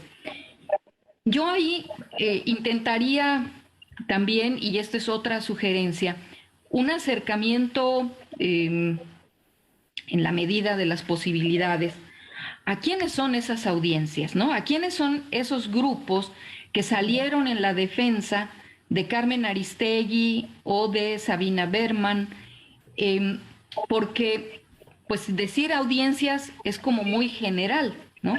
Sin embargo, yo creo que puede haber algunas características pues sociodemográficas que nos permitan identificar a estos grupos, ¿sí? No creo que haya sido el pueblo, ¿no?, lo que eso pueda significar, que también nos llevaría a otro debate, el que participó en esta defensa, ¿no? Entonces, ¿quiénes son? ¿A qué clase social pertenecen? Si están más ubicados en los contextos urbanos que en los contextos rurales, ¿qué grado de educación tienen? Porque precisamente yo creo que esto nos ayudaría a complejizar si las radios y la televisión están cumpliendo con una de las finalidades que se supone, que es precisamente la educación en la ciudadanía, ¿no? Entonces, si pudiéramos tener un poco más de precisión de quiénes son estos grupos ciudadanos, quiénes los conforman, que han judicializado, que han peleado, que han defendido, que han visibilizado todas estas cosas que sucedieron a partir de los dos casos que nos has señalado. Y bueno, pues también destacar finalmente el papel que ha tenido ahí las diversas instancias judiciales. Y de nueva cuenta creo que esto es importante. sobre todo en los debates que hay en la actualidad en relación con el papel de la Corte o el papel de los tribunales en relación con el Ejecutivo, ¿no? Y entonces vemos de nueva cuenta ahí, por ejemplo, cuando se discutió lo de la ley Televisa, o ahora que se está discutiendo si la Suprema Corte en realidad está actuando de manera independiente o está plegada a los intereses del 4T. O sea, creo que potenciar esta discusión pues nos daría otras visiones respecto de la maraña, ¿no?, en la que está inmersa los derechos de las audiencias y la ciudadanía frente a todos estos procesos sociales. Y bueno, pues yo ahí dejaría mis comentarios. Muchísimas gracias a la doctora Oliva Solís Hernández. Voy a ceder la palabra a la doctora Edita Solís Hernández, Karina, y ya después de ello, pues te cederíamos nuevamente la palabra por si quieres reflexionar frente a estos comentarios y, por supuesto, abrimos enseguida las participaciones de los demás presentes en el seminario. Adelante, Edita Solís, por favor. Hola, muy buenos días a todos. Bueno, pues me congratula continuar en esta 6ª edición del Seminario Interinstitucional de Comunicación, en el que estamos aquí reunidos, tanto los que estamos dentro del Zoom como los que nos acompañan en Facebook. Gracias por su presencia y gracias a todos los que estamos aquí. Karina, también gracias por tu participación que nos permite hoy hacer este ejercicio de discusión y de análisis que ha caracterizado este seminario, ¿no?, como un espacio mucho más alternativo, mucho más plural de ejercicio y de movilización de nuestros espacios de reflexión. Este 6º seminario se llama Comunicación y Construcción de la Ciudadanía. Es decir, es el eje vertical que articula nuestras reflexiones. En este sentido, la propuesta que nos haces, Karina, es trabajar sobre medios y ciudadanía, luchas por el reconocimiento de las audiencias en México. A mí me parece que más allá de los aspectos que han remarcado las compañeras Miriam, Oliva, respecto a las virtudes del documento, su documentación, su escritura, yo me iría más por los aspectos críticos, digamos, desde una mirada de las ausencias. ¿Qué es lo que al trabajo le falta para ser más rico? Nos encontramos ante un trabajo enmarcado. Esto en el campo de la literatura se conoce como narrativa enmarcada. Quiere decir que es como en Las mil y una noches, está una historia metida en otra y en otra. No es lo mismo que la matrushka o que la puesta en abismo, pero sí se habla de que se toma un tema en el trabajo enmarcado, un fragmento de un tema en un tema mayor, que es a lo que yo me refiero, las ausencias. A mí me gustaría conocer, Karina, ¿cuál es la posición conceptual, política, teórica que quien escribe tiene respecto a conceptos mayores?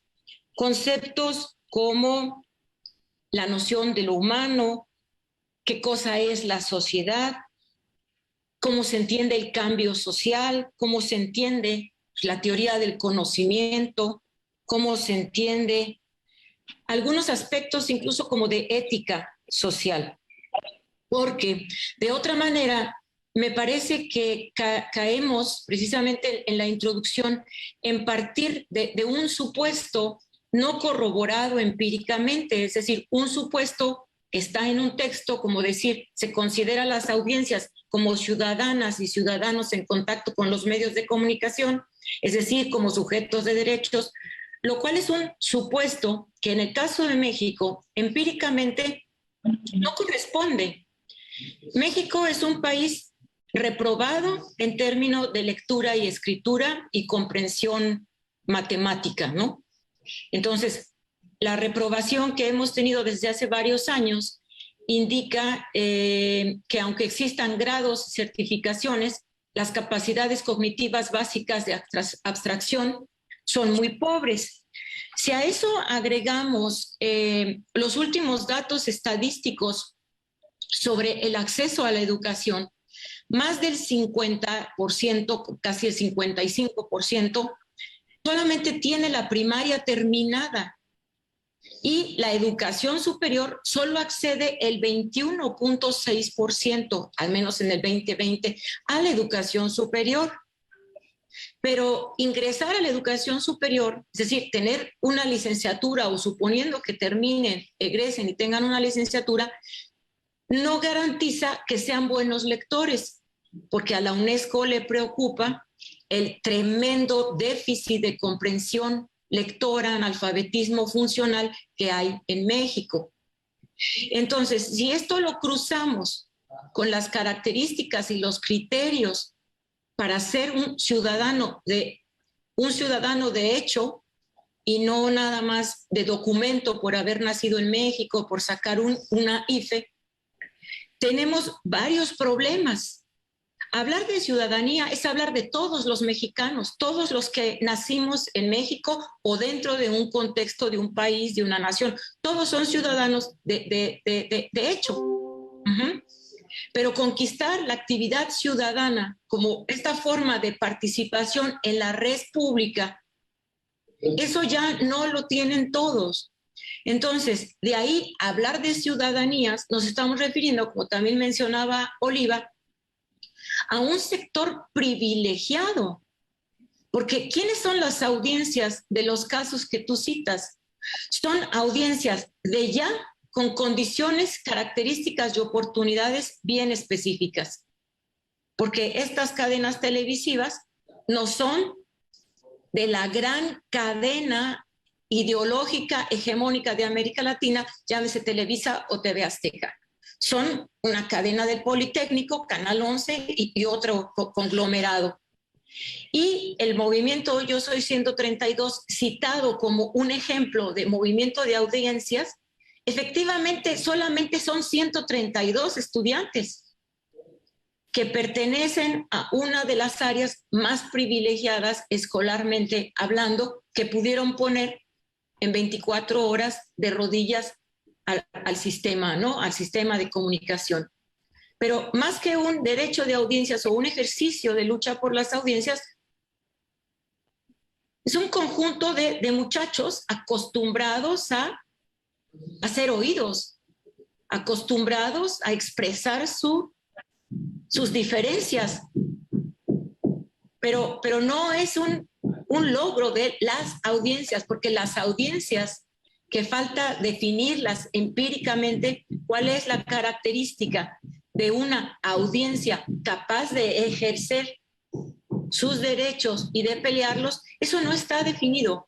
Pero si las definimos porque las intuimos, en México no se cumple la mayor parte de la población con la característica de audiencia, como no cumple la mayor parte de la población la característica de un ciudadano real a un ciudadano de hecho.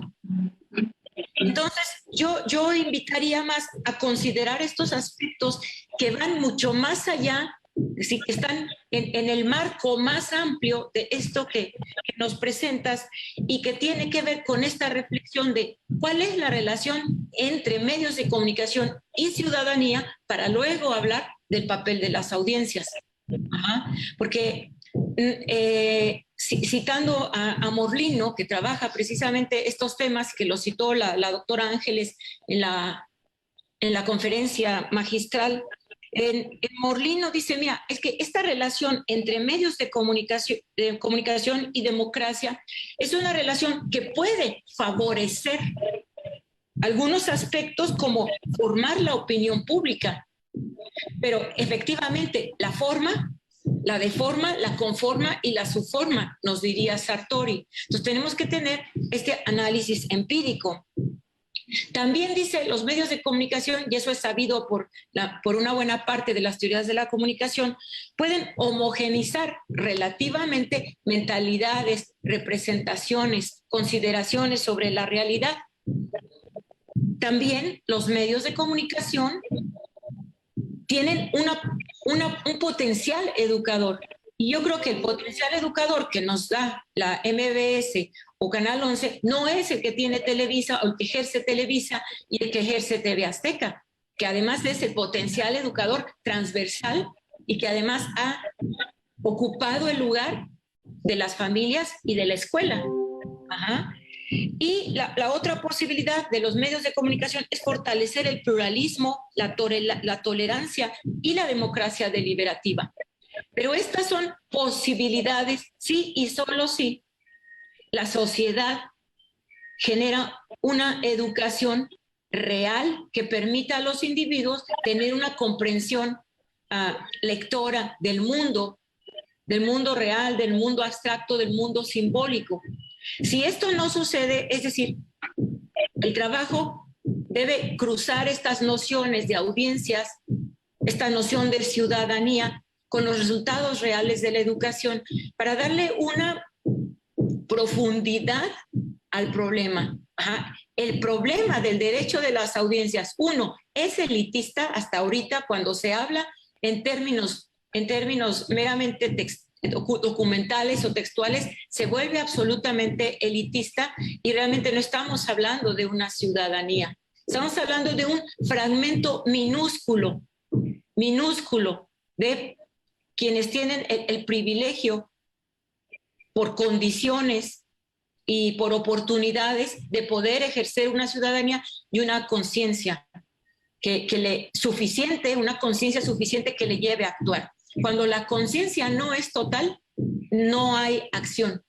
O sea, podemos decir, no, bueno, así ha sido siempre, bueno, vamos a dejarlo, no, ahorita no tengo tiempo para eso, mira, ¿para qué te metes en eso? O sea, cuando la conciencia no es total, no hay una indignación que nos motive. Y eso a lo que nos lleva es que el tema de la condición de las audiencias en México, como el de la ciudadanía, mientras para nosotros, los estudiosos de la sociedad y la comunicación, nos refiere a una crisis social, en realidad es una situación de oportunidad o de proyecto para un sistema, para un proyecto de Estado, para un proyecto político. Entonces, mi invitación es a este trabajo, que supongo que está en curso, que ha de ser una de tus áreas de formación, se vea en un marco más amplio para que no quede aislado, para que no quede atomizado. Básicamente sería eso, más bien una invitación amplia, porque lo que ya tienes es suficiente para establecer relaciones, para establecer ligas críticas con áreas mucho más complejas, más estructurales. Muchas gracias.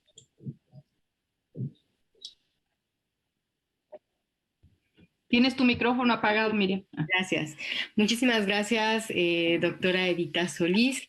Y bueno, cedemos la palabra a Karina para sus reacciones. Nos quedan 10 minutos para cerrar el seminario, pero bueno, creo que es tiempo suficiente, para que Karina reaccione y evidentemente simplemente mencionar, no por los que estamos aquí en el seminario, sino por quienes nos escuchan, que precisamente este seminario se conforma como un espacio de diálogo para confrontar las problemáticas que apelan a esta comunicación y construcción de la ciudadanía.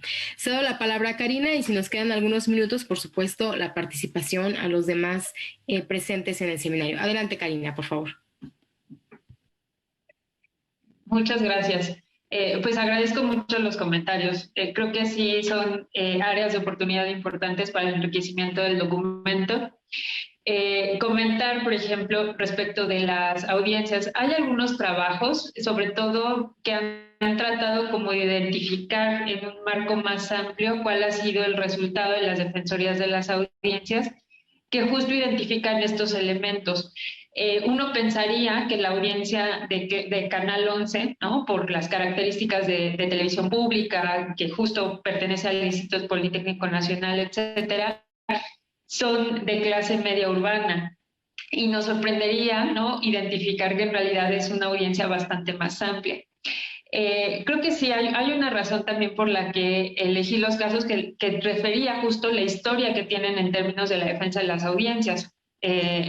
Una de las primeras dificultades es justo el hecho de que hoy día ni siquiera, a pesar de que está en la propia ley, todos los medios de comunicación tienen nombrado un defensor de las audiencias. Esa sería una primera barrera. Entonces dije, bueno, empecemos por esos medios de comunicación que ya tienen como más trayectoria en ese sentido.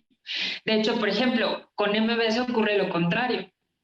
Una vez que termina el conflicto con Aristegui en 2015, MBS dice, ya no va a tener un defensor para la emisora solita, me sumo a la Cámara de Industria de la Televisión para pues, acceder a ese defensor, ¿no? Que termina siendo uno para muchísimos medios de comunicación que además son muy, muy distintos.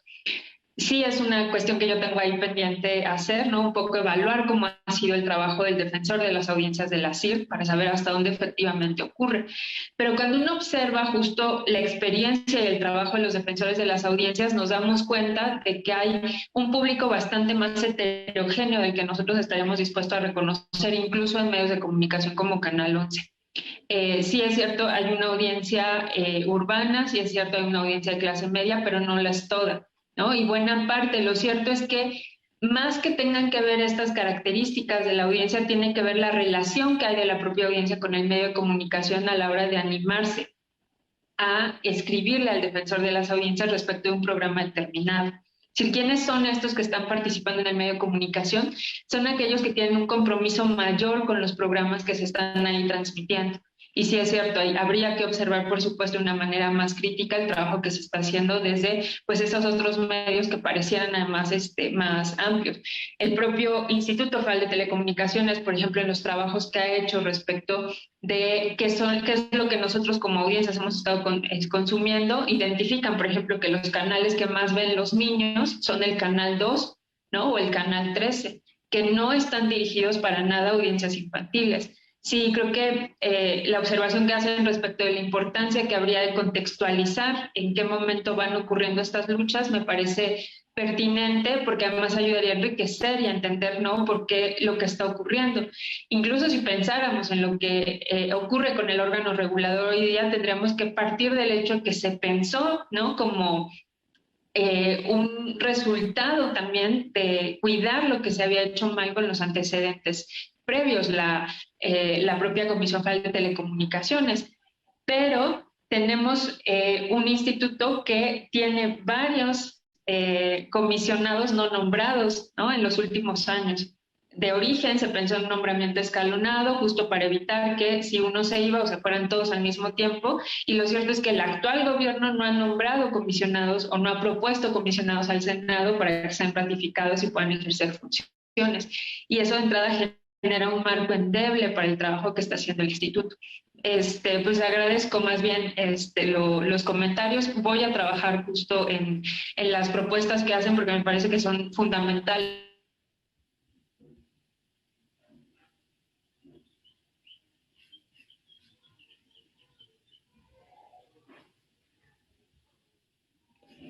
No sé si soy yo o se trabó el video de Karina. Gracias. Sí, fue Karina. Ya. Como de repente a mí también me dice que mi conectividad es endeble, ya no sé si soy yo o otro. En fin. Bueno, en lo que Karina regresa, bueno, me parece que ella ya ha dado respuesta a los comentarios que se han hecho. No sé si alguien más tenga alguna pregunta que pueda preparar en lo que Karina vuelve a conectarse. O, pues bueno, nos quedan escasos 4 minutos. Pero bueno, vamos a esperar a que se conecte, no la vamos a dejar, no vamos a concluir el seminario sin ella. Yo creo que podríamos seguir discurriendo las ideas, preguntando, porque dado que queda grabado, igual después puede ella continuar a través del correo electrónico o de otras vías, dando respuesta a los comentarios que aquí se viertan. Claro que sí. No sé, Ismael, ya está Karina por aquí otra vez. Gracias, Karina. No, al contrario. No sé si alcanzaron a escucharme todo. Sí, se trabó al final ya cuando estabas diciendo que era lo que tú ponías sobre la mesa. No sé si alguien más tenga algún comentario o pregunta frente a esta exposición y a esto que se ha discutido en en la sesión del día de hoy? Bueno, parece que no. Me informa Joel que en Facebook tampoco tuvimos preguntas. Entonces, pues no me queda más que agradecer a todo el mundo, primero por su presencia en este seminario que busca precisamente reflexionar alrededor de la comunicación y la construcción de la ciudadanía. Agradecer particularmente a Karina Sánchez por esta rica exposición, ya lo decíamos, pertinente, social, académicamente. Evidentemente hay mucho trabajo por hacer, no solamente desde lo que se hace en la academia, sino también desde lo que se hace precisamente en esta construcción de ciudadanía, ¿no? Se ha visto con esta exposición que llevamos décadas trabajando al respecto y que evidentemente los intereses económicos y políticos permean ampliamente esta posibilidad de tener medios de comunicación más democráticos, más, me voy a permitir decirlo, ciudadanos, por así decirlo, ¿no? Entonces, bien, con esto damos fin a esta sesión. No voy a dejar de mencionar el comentario de Cristian Poblete. Excelente trabajo de Karina. Saludos para todas y todos. Gracias, Cristian. Y bueno, sin más, vamos a concluir la sesión del día de hoy y nos veríamos para la próxima sesión, para no errar, el último jueves del mes de mayo. Si alguien me ayuda con la fecha. El 26 de mayo. 26, gracias, Ismael, muy amable. Sí, el 26 de mayo. De mayo a las 9 de la mañana nuevamente, por vía Zoom y también por Facebook. Y nos habla Joel de la próxima temática, reflexiones en torno a la ciudadanía sexual en México, derechos sexuales y políticas públicas, que nos proponen María Belén Herrero Martín y Alicia Sarmiento Velázquez. Esa será la temática para la próxima sesión el próximo mes. Bueno, sin más, mil gracias a todos los integrantes del seminario, las instituciones que participan en este seminario, especialmente, insisto, a Karina Sánchez y a todos a quienes nos están siguiendo por Facebook. Que tengan excelente día y nos vemos el 26 de mayo. Saludos a todos y gracias a todos. Muchas gracias. Seminario Interinstitucional de Comunicación. Seminario Interinstitucional de Comunicación.